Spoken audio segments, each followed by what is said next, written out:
அன்பானவர்களே, ஒரு குடும்பம் எப்படி இருக்க வேண்டும்? ஒரு குடும்பத்துல 3 காரியங்கள் காணப்படணும்.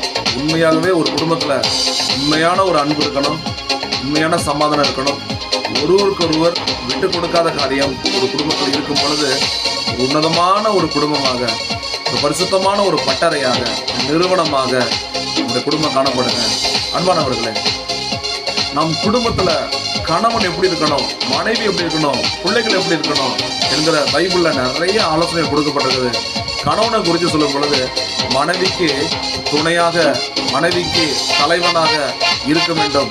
அதுபோல மனைவி தன் கணவனுக்கு கீழ்ப்படிந்தவளாக அந்த வாழ்க்கைக்கு எல்லாவற்றிலும் உறுதுணையாக இருக்க வேண்டும் என்றும், பிள்ளைகள் பெற்றவங்களுக்கு எல்லாவற்றிலும் கீழ்ப்படிஞ்சு சொல்ற பேச்ச கேட்டு கர்த்தருடைய வழியில் நடக்கணும். இதுக்கு தாங்க குடும்பத்தை கர்த்தர் ஏற்படுத்தி வச்சிருக்கிறாரு.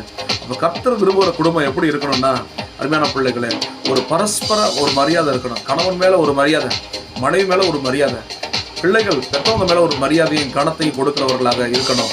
அப்போ மரியாதை மட்டுமல்ல, மன்னிக்கிற குணமும் குடும்பத்தில் இருக்கிற ஒவ்வொருவருக்கும் இருக்கணும்.